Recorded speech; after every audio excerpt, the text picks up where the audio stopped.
السلام علیکم۔ جب ذوالفقار علی بھٹو نے امریکی صدر نکسن کو گوادر میں نیول بیس بنانے کی رضاکارانہ آفر دی تو امریکہ نے آفر کیوں ٹھکرائی؟ اس کے بعد ذوالفقار علی بھٹو نے روس کا رخ کیا تو امریکہ کو بھٹو کے ارادوں کی خبر کس نے دی؟ یہ گتھی آج کی اس ایپیسوڈ میں کمبائنڈ فیکٹ سلجھائے گا، لیکن ویڈیو شروع کرنے سے پہلے ہمیشہ کی طرح درخواست کرتا ہوں کہ میرے چینل کو سبسکرائب کر لیں تاکہ اس طرح کی informative videos time to time آپ تک پہنچتی رہیں۔ تو شروع کرتے ہیں آج کی ویڈیو۔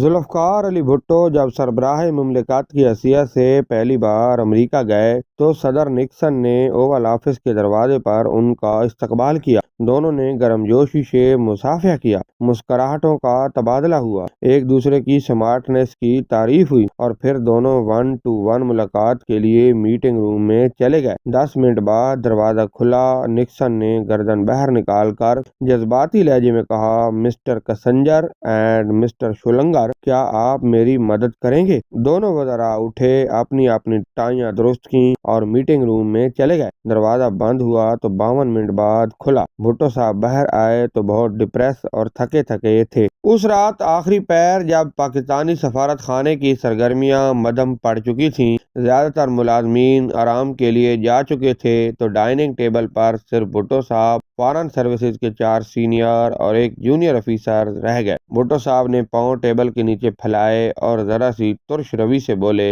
یہ احمق امریکی بیل کی عقل لے کر پیدا ہوئے ہیں۔ افیسر نے چونک کر اوپر دیکھا۔ بھٹو صاحب کی آنکھوں میں خلاف معمول تھکن، بیداری اور کفت تھی۔ حاضرین سے نسبتاً سینئر نے آہستہ سے پوچھا، اینی پرابلم سر؟ بھٹو صاحب سیدھے ہو کر بیٹھے اور ٹیبل پر مکہ مار کر بولے، میں نے نکسن کو آفر دی کہ تم گوادر میں اپنا نیول بیس بنا لو، یہ کبھی مشرق کی کنجی بنے گا، لیکن بزدل روسیوں سے ڈر گیا۔ بھٹو کے یہ فکرے سفارتکاروں پر بم کی طرح پھٹے، ان کے منہ حیرت سے کھل گئے۔ بھٹو صاحب تھوڑے سے توقف کے بعد بولے، کسنجر بھی بالکل گدھا ہے۔ جب شولنگر نرم ہوا تو اس نے یہ کہہ کر انکار کر دیا، امریکہ پچھلے برس سے روس کو ایک ایسی حد بندی پر قائل کر رہا ہے جس سے وہ نہ آگے بڑھے گا اور نہ ہم اسے پار کریں گے۔ ان حالات میں اگر ہمارا بحری بیڑا خلیج فارس کے قریب پہنچا تو ایک بڑی جنگ شروع ہو جائے گی۔ بھٹو صاحب ذرا رکے اور سامنے پڑے کپ سے کافی کا تلخ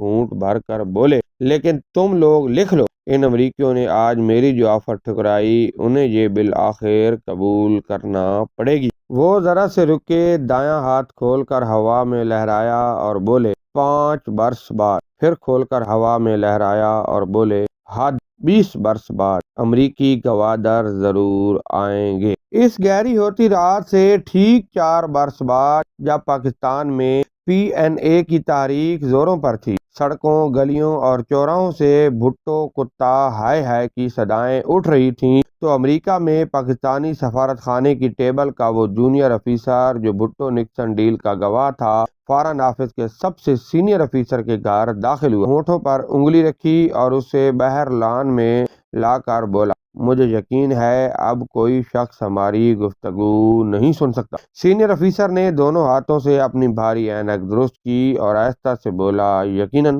جونیئر افیسر نے سراسمیگی سے آگے پیچھے دیکھا اور پھر سرگوشی میں بولا، آغا جی، بھٹو روس سے گوادر کا سودا کر چکا ہے، اگر آپ ملک بچا سکتے ہیں تو بچا لیں۔ سینئر افیسر پر یہ الفاظ قہر کی طرح ٹوٹے اور چکرا کر بولا، انفارمیشن کا سورس کیا ہے؟ جونیئر افیسر ذرا سا مسکرایا اور پھر عادتاً پتلون کی جیب میں ہاتھ دے کر بولا، اس کا سورس میں خود ہوں۔ بھٹو نے میرے سامنے روسی سفیر کو بلا کر کہا، آپ اپنے صدر کو مطلع کر دیں، اگر روس مجھے امریکیوں سے بچانے کے لیے ٹرینڈ گارڈز فراہم کر دے تو میں انہیں گرم پانیوں کا خزانہ دے دوں گا۔ سینئر افیسر نے ہاتھ باندھ کر بے-چینی سے لان کا چکر لگایا اور پھر گلاب کی کیاریوں کے قریب رک کر بولا، لیکن روسی گارڈز ہی کیوں؟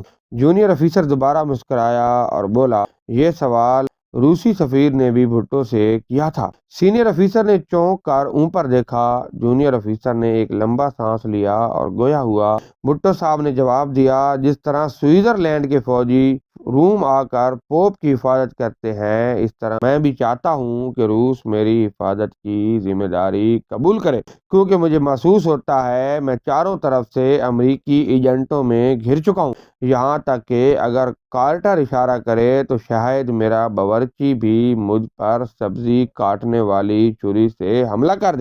اور پھر اسی رات جب سارے پہرے دار میٹھی نیند سو رہے تھے، وہ سینئر افیسر غلام اسحاق خان کے گھر گیا، انہیں کھینچ کر لان میں لایا اور ساری واردات ان کے گوش گزار کر دی۔ غلام اسحاق خان وقت ضائع کیے بغیر آرمی چیف ہاؤس گئے اور وہاں دیر تک مصروف رہے۔ اس ملاقات سے ٹھیک ایک ہفتے بعد جنرل ضیاء الحق نے امریکی سفیر کو اپنی رہائش گاہ پر عشائیہ دیا اور لان کے ایک ویران کونے میں اسے ہاتھوں کے اشارے سے پورا 1 گھنٹہ بریفنگ دیتے رہے۔ 4 جولائی 1977 کی رات جب وزیراعظم ہاؤس کے ڈائننگ ٹیبل پر جنرل ضیاء الحق کور کمانڈرز کی موجودگی میں ذوالفقار علی بھٹو سے گفتگو کر رہے تھے اور بار بار ان کے منہ سے جی سر نکل رہا تھا اور بھٹو معاملات جلد طے ہو جائیں گی کی یقین دہانی کرا رہے تھے، تو اچانک جنرل ضیاء الحق نے پوری عاجزی سے سینے پر ہاتھ رکھا، تھوڑے سے آگے جھکے اور بولے، سر وفادار گارڈز کی موجودگی میں نئے گارڈز کی ضرورت نہیں ہوتی، ہم آپ کے خادم ہیں، آپ ہم پر کھلا اعتماد کر سکتے ہیں۔ ذوالفقار علی بھٹو کا رنگ پیلا پڑ گیا۔ اگلی صبح جب پاکستان کے عوام کی آنکھ کھلی تو وفادار گارڈز حفاظت کی ذمہ داری سنبھال چکے تھے۔ اسی روز نئے حکمران نے ایک آرڈر جاری کیا اور فارن آفس کے اس سینئر ترین افیسر اور غلام اسحاق خان کی پروموشن ہو گئی۔ کچھ عرصے بعد ان میں سے ایک وزیر بن گیا اور دوسرا ترقی کی منزلیں طے کرتا ہوا صدر۔ ادھر ٹھیک 20 برس بعد 1993 میں امریکی قونصل خانہ کراچی کا ایک افیسر گوادر پہنچا اور ٹہلتا ہوا ان چٹانوں پر جا رکا جہاں سے بندر عباس کی روشنیاں زیادہ دور نہ تھیں۔ سامنے تانبے جیسا سورج سیاہ مچھروں کی بوسیدہ کشتیوں کی اوٹ میں ڈوب رہا تھا، جبکہ پیچھے اسلام آباد میں فارن آفس کا ایک سینئر افسر امریکی ٹیم کے دورے کا شیڈول تیار کر رہا تھا۔ اور اس کے بعد 1903 سے 1906 تک کیا ہوا، کون کون گوادر گیا، کس کس نے زمین کے ایک ایک انچ کا معائنہ کیا، بھٹو کی بیٹی نے سلطان قابوس کی آڑ میں امریکیوں کو کیا کیا سہولیات دیں، سلطان قابوس واپس کیوں بھاگ گیا، یہ سب تاریخ کا حصہ ہے جس پر بحث وقت کا ضیاع ہے، کیونکہ اب تو صرف وقت کی دیوار پر لکھی تحریر پڑھنے کا وقت ہے، اور دیوار پر لکھا ہے اگر کوئی گوادر خریدنا چاہتا ہے تو مول لگائے اور لے لے۔ یہ تھی ہماری آج کی ویڈیو۔ اگر یہ ویڈیو آپ کو اچھی لگی ہے تو ویڈیو کو لائک اور شیئر کریں، چینل کو سبسکرائب کریں۔ ملتے ہیں اگلی ویڈیو میں، تب تک کے لیے اللہ حافظ۔